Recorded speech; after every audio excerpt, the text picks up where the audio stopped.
जय शीतला माता की। मऊ जनपद के समस्त धर्मावलंबी जातकों को नमस्कार। हम यहाँ पे कल शनिवार 28 जून सन 2025 के पंचांग पे चर्चा करेंगे।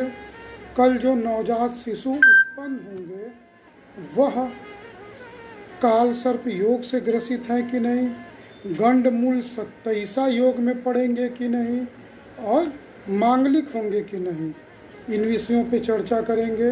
कल कौन कौन से शुभ योग हैं उस पे चर्चा करेंगे। कल भद्रा है कि नहीं इस पे चर्चा करेंगे।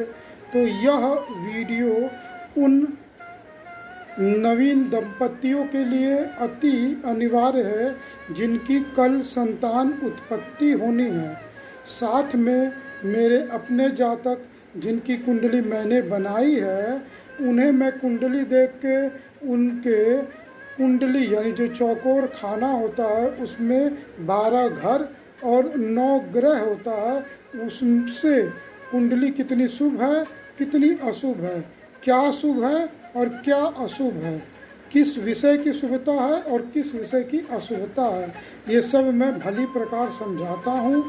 साथ में महादशा अंतरदशा के बारे में मैं आप भली प्रकार बताता हूँ। आने वाली कौन सी महादशा शुभ होगी, उसमें कौन सी अंतरदशा शुभ होगी वो बताता हूँ। और साथ में मुहूर्त का ध्यान रखने को बोलता हूँ कि क्या कब करना है और कब क्या नहीं करना है।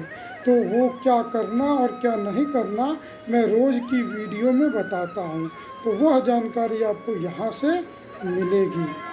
तो जो मेरे पुरातन जातक हैं, जो मेरी कुंडली लगातार मुझसे परामर्श लेते रहते हैं, वो यहाँ से अपने कल और आने वाले दिनों के मुहूर्त के बारे में जानेंगे। तो आइए आरंभ करते हैं। कल शनिवार आषाढ़ शुक्ल पक्ष तृतीया तिथि है जो कि प्रातः 11:59 पे ही समाप्त हो जाएगी। तदुपरांत चतुर्थी तिथि लग जाएगी। कल सूर्योदय 5:10:48 पे है, वह सूर्यास्त 6:44:48 पे है। ये समय अवधि हम पूजा पाठ करने के लिए, शंखनाद करने के लिए, दीप प्रज्वलित करने के लिए, घंट बजाने के लिए, आरती करने के लिए बताते हैं। कल पूर्व दिशा की दिशाशूल है, अर्थात पूर्व दिशा की ऐसी यात्रा नहीं करेंगे जिसमें आप संध्या तक घर वापस लौट के न आ सके। कल राहु काल प्रातः 9 बजे से 10:30 बजे तक रहेगा, अर्थात इस समय अवधि में आप कोई नवीन कार्य आरंभ नहीं करेंगे। पूर्व से जो काम आरंभ किए हुए हैं वही करते रहेंगे या इस समय अवधि बाद करेंगे। कल पुष्य नक्षत्र प्रातः 9:14:48 तक रहेगा। तदुपरांत श्लेषा नक्षत्र लग जाएगा। अब मेरी बात ध्यान से सुने जिनकी कल जन्म होने वाली है। कल गंडमूल 27 नक्षत्र श्लेषा नक्षत्र रहेगा। तदुपरांत मघा नक्षत्र हो जाएगा परसों, ठीक ना। तो श्लेषा और मघा ये दोनों गंडमूल नक्षत्र है, तो जो भी संतान उत्पत्ति होगी उनकी 27 पूजा करानी होगी। तो ये आरंभ होगा शनिवार यानी कि कल प्रातः 9:14:48 से सोमवार को 10:11:48 तक जो भी नवीन शिशु उत्पन्न होंगे वो सभी श्लेषा नक्षत्र और उसके बाद मघा नक्षत्र, 2 लगातार नक्षत्र पड़ रहे हैं जो कि गंडमूल नक्षत्र हैं, जिसमें 27 दिन बाद बच्चों की पूजा करानी होती है। तो वो 27 में पड़ रहे हैं, ये आप भली प्रकार जान गई। चलिए अब हम कल के शुभ योग अशुभ योग के बताते हैं। तो कल रात्रि को 11:45 पे भद्रा लग जाएगा पृथ्वी लोक पे, यानी पृथ्वी पे भद्रा रहेगा, जो परसों यानी रविवार को प्रातः 10:31 तक रहेगा। यानी भद्रा ये रहेगा। भद्रा जो है वो शनि की बहन है, सूर्य और छाया, पिता सूर्य और माता छाया की पुत्री हैं। ठीक, तो ये भद्रा जिनके 3 टांग हैं, पूंछ है और गधे का मुख है, ये कोई भी आप शुभ काम करते हैं इनके रहने पे उस उपस्थिति में, तो उसमें वो विघ्न डालती हैं। तो इनको ब्रह्मा जी का आशीर्वाद कहिए या श्राप कहिए। विशिष्ट समय मिला कि जब आप जिस लोक पे रहेंगी, एक समय बांध दिया गया, उसी समय तक आप परेशान कर सकेंगी। तो कल ये 11:45 रात्रि से परसों दिन में 11:31 तक पृथ्वी लोक पे कर्क राशि में, तदुपरांत सिंह राशि में रहेंगे। कर्क और सिंह राशि में ये पृथ्वी लोक पे रहती है। ये हो गया अशुभ योग। अब शुभ योग कल यायुज्य योग रहेगा। यायुज्य योग कल प्रातः दिन में ही 9:14 पे आरंभ होगा। जैसे ही जो है वो पुष्य नक्षत्र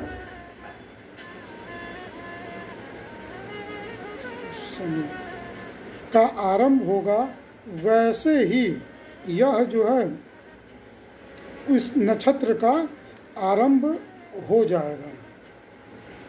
इस यायुज्य योग का आरंभ हो जाएगा और जब तक तृतीया तिथि रहेगी, तृतीया में पुष्य नक्षत्र पे ये रहते हैं, तृतीया तिथि कल जो है वह 11:59 तक रहेगी। तब तक यायुज्य योग रहेगा। ठीक, यायुज्य योग दिन से दिन में ही समाप्त हो जा रहा है, तो भद्रा की अवधि में नहीं पड़ रहा है, तो ये लगभग 3 घंटे का योग आपका फल प्रदान करेगा, जिसमें नया कार्य आरंभ करना शुभ होता है, कोई यात्रा करना शुभ होता है, महत्वपूर्ण निर्णय लेने पे मंथन करना और निर्णय लेना शुभ होता है। कल जो आप फैसले लेंगे और कार्य करेंगे वो आपको सफलता, समृद्धि और अच्छा भाग्य का निर्माण करेगा। और कल इस अवधि में व्यक्ति सकारात्मक ऊर्जा से भरा हुआ रहता है। ठीक ना, जो सकारात्मक विचार रखता है। अब आप जबरदस्ती या रुदालू स्वभाव या नकारात्मक विचारों से ग्रसित हैं या नकारात्मक प्रवेश में हैं, तो नकारात्मकता रहेगी। यदि आप सामान्य पूजा पाठ कर रहे हैं तो कल शुभता आपके अंदर ज़्यादा रहेगी। तो ये मैंने यायुज्य योग बता दिया। अब इसके बाद कल रवि योग भी रहेगा, जो इसी समय अवधि पे 9:14 पे ये भी शुरू हो रहा है यायुज्य योग के साथ ही। परंतु यह अगले दिन यानी कि रविवार को प्रातः 9:28 तक रहेगा। तो रवि योग भी रहेगा और रात्रि को भद्रा भी लग जाएगी 11:45 पे।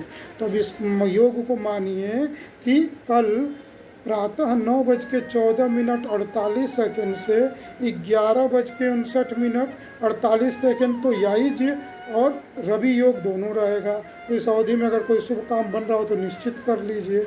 उसके बाद भी रवि योग रहेगा दिन भर। रात्रि को जब भद्रा लगे उससे पहले इसको मानिए, यानी भद्रा रात को 11:45 तक रहेगा। तब तक रवि योग आप का फल प्राप्त करिए। रवि योग में भी आप नवीन कार्य शुभ काम आरंभ कर सकते हैं, विवाह जैसे शुभ काम भी कर सकते हैं, पर विवाह का और योग नहीं है, गुरु अस्त हैं तो विवाह नहीं हो रही है। ठीक, यानी शुभ काम नवीन कार्य कल आप कर सकते हैं 9:14:48 से रात्रि को जो है 11:45:48 तक। मोटा मोटी ये याद रख लीजिए। ये मैंने कल के योग पे बता दिया, कल की शुभता बता दी। अब आइए कल जो नवजात शिशु उत्पन्न होंगे उनके बारे में चर्चा कर लेते हैं। तो कल जो है वो पुष्य नक्षत्र रहेगा, जो कि आज शुक्रवार को प्रातः 9:28:48 से आरंभ हो चुका है। ठीक, मैं एक एक नक्षत्र के ही अंतर्गत बात करता हूँ। तो आज से कल में ये पुष्य नक्षत्र आरंभ हो चुका है। तो पुष्य का पहले मतलब, पुष्य का संबंध पोषण देने से होता है, पुष्टता से होता है, और ये कर्क राशि के अधीन है। कर्क का स्वामी चंद्रमा है। चंद्रमा माता का कारकत्व लेता है, तो माता पुष्टता का संबंध है। इसे नक्षत्र मंडल जो 27 या 28 नक्षत्र, कुछ ज्योतिषों के मत के अनुसार 28 नक्षत्र में ये नक्षत्रों का सम्राट माना जाता है पुष्य नक्षत्र। ठीक, ये मातृत्व गुणों से, हालांकि पुरुष संज्ञक नक्षत्र हैं, ये सबको अपने अधीन रखना चाहते हैं, सबको अपने अधीन रखना चाहते हैं और प्रधान बने रहना चाहते हैं, और सबको अपने पुरुषार्थ के अंतर्गत उनका भरण पोषण करते रहने चाहने वाले ये नक्षत्र हैं। ठीक, चंद्रमा इनके देवता हैं और राशि स्वामी है, और इनके देवता शनि है। ठीक, इनके जो स्वामी ग्रह शनि है और राशि कन्या और कर्क, और कर्क के देवता स्वामी चंद्रमा जी हैं। ठीक, अब पुष्य नक्षत्र का जो प्रथम चरण रहेगा वह सिंह नवांश में पड़ रहा है। प्रथम चरण सिंह नवांश में पड़ रहा है, और यह आज यानी आज शुक्रवार 27 जून को प्रातः, जो कि बीत चुका है, 9:28:49 से प्रथम चरण आरंभ है, जो 3:25:18 तक रहेगी। राशि का नाम ह पर बड़ी की मात्रा हु अक्षर से राशि का नाम रहेगा, और ये सिंह नवांश में पड़ रहा है। तो जातक पे पहले तो शनि, जो कि नक्षत्र का स्वामी है, उनके गुण, राशि कर्क का स्वामी चंद्रमा के गुण, और ये नवांश स्वामी सूर्य के गुण प्रभावी होंगे। जातक अभिमानी, चंद्र सबसे पहले शनि के गुण, तो न्यायप्रिय, सेवकों का सेवा करने वाला, जो इनके अधीन है उनकी देख रेख सेवा करने के भाव वाला, न्यायप्रिय, दृढ़ संकल्पी, कठोर भी हो जाते हैं अपने निर्णय देने में। ये हो गए शनि के गुण। उसके बाद चंद्रमा के गुण, मातृत्व क्षमतावान यानी भावना प्रधान होंगे, हृदय कोमल होगा, भ्रमणकारी स्वभाव होगा, और स्थिर भी स्वभाव कहा जाएगा, जो कि मनोदशा के हिसाब से ये स्वभाव बदल लेते हैं। जल तत्व। अब सूर्य के गुण स्वाभिमानी, उग्र हो जाएंगे, और नहीं संस्कार की कमी रही तो अभिमानी भी हो जाएंगे। ये हो गए सूर्य के गुण। तो जातक में इन तीनों का गुण मिश्रित रहेगा, या जो ग्रह प्रबल होंगे कुंडली में, शुभ होंगे, उनके गुण बढ़ जाएंगे। ठीक, उनके गुण बढ़ जाएंगे। अब द्वितीय चरण 3:25:19 से 9:21:48 तक रहेंगे।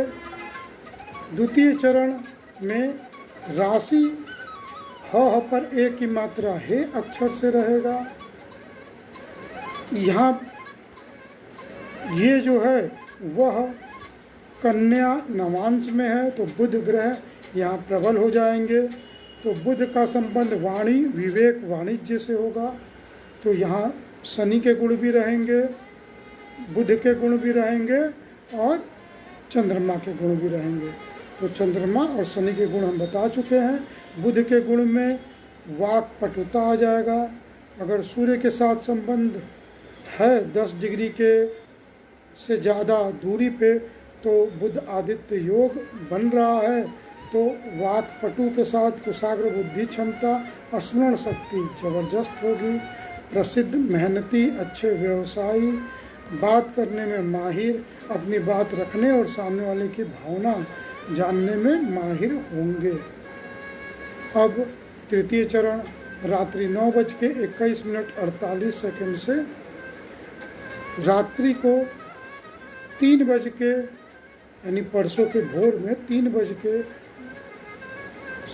कल के भोर में 3:18:18 तक ये रहेंगे। कल शनिवार की भोर में तृतीय चरण ह पर ओ की मात्रा हो अक्षर से यह तुला नवांश में पड़ेंगे, यानी शुक्र ग्रह प्रबल हो जाएगा। तो जातक पे शनि के गुण, चंद्रमा के गुण और शुक्र के गुण प्रबल होंगे। शुक्र के गुण प्रबल होना से उनकी मतलब शनि के गुण तो आप समझ गए, मैंने बता दिया है, वो गुण रहेंगे। चंद्रमा के गुण भी मैंने बता दिया है। और शुक्र के गुण ये बढ़ जाएंगे कि वो व्यक्ति वैभव पसंद करेगा, आराम तलबता पसंद करेंगे, मौज मस्ती से रहना पसंद करेंगे, राजा की तरह जीवन जीना पसंद करेंगे, कामुक होंगे, रति कामना ज़्यादा होगी, व्यवहारिक होंगे, सामाजिक होंगे, सुविधा पसंद व्यक्ति होंगे। योग तृतीय चरण। अब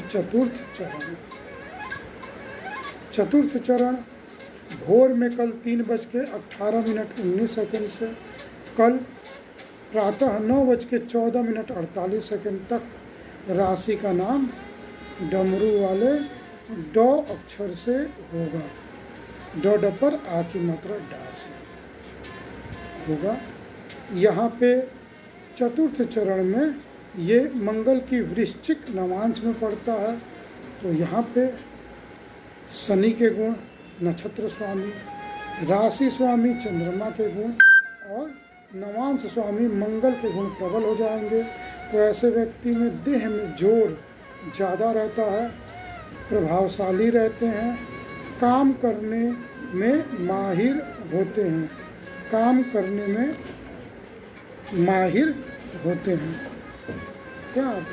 माहिर होते हैं। ठीक, तो काम काज करने में ऐसे व्यक्ति माहिर होते हैं, देह की प्रबलता उनमें ज़्यादा होती है। तो ये हो गए चारों चरणों के गुण। अब ऐसे व्यक्ति कोई रोजगार करें और पुष्य नक्षत्र प्रबल है तो दूध संबंधित रोजगार करें, बच्चों के पालन पोषण संबंधित रोजगार करें, जल संबंधित रोजगार करें, तो वो ज़्यादा अग्रसर हो जाते हैं। ठीक, आपने भली प्रकार ये विषय समझ लिया। अब जो भी जातक उत्पन्न होंगे वो सब पूर्ण रूप से काल सर्प योग से ग्रसित होंगे, ये आप जान गए। वह मांगलिक नहीं होंगे, चंद्र कुंडली से मांगलिक नहीं होंगे, लग्न कुंडली से जन्म के समय के अनुसार वो मांगलिक हो सकते हैं, यह आप भली प्रकार समझ गए। अब हमारा व्हाट्सएप नंबर 9839571856 है। अगर आप भारत से बाहर से संपर्क कर रहे हैं तो +91 जोड़ लेंगे। आप हमसे किसी भी प्रकार फ़ोन या व्हाट्सएप पे संपर्क कर सकते हैं। पूरे विश्व से कहीं से भी आप हमको हिंदी और अंग्रेजी दोनों विधाओं में कुंडली बनने को दे सकते हैं। कुंडली बना के हम व्याख्यान आपको वीडियो कॉल द्वारा देते हैं। तदुपरांत कुंडली आपको कोरियर द्वारा भेज दी जाती है। आप घर बैठे हमसे विवाह संबंध में मिलान भी करवा सकते हैं, या कुंडली बनवानी न हो तो भी परामर्श ले सकते हैं। उसके लिए एक न्यूनतम शुल्क आपको देनी होगी। कुंडली बना के जब आपके यहाँ कोरियर पहुँच जाता है तो आप पुनः वीडियो कॉल करके जो आपके बचे हुए प्रश्न हैं उसका भी उत्तर पा सकते हैं। तो आप इस सुविधा का लाभ उठाइए। आपको पूजा पाठ की कोई सामग्री भी चाहिए तो आप हमें फ़ोन करके हमसे संपर्क करके उस विषय में चर्चा कर सकते हैं। हम उस चीज़ों को भी उपलब्ध कराने की कोशिश करते हैं। आपको ढेर सारी शुभकामनाएं। आप हमारे वीडियो से लाभ उठा रहे होंगे। अपने दोस्तों मित्रों को भी हमारे इस फेसबुक आईडी या यूट्यूब चैनल की आईडी से ज़रूर जोड़िए और लाभ उठाइए। धन्यवाद। वंदे मातरम।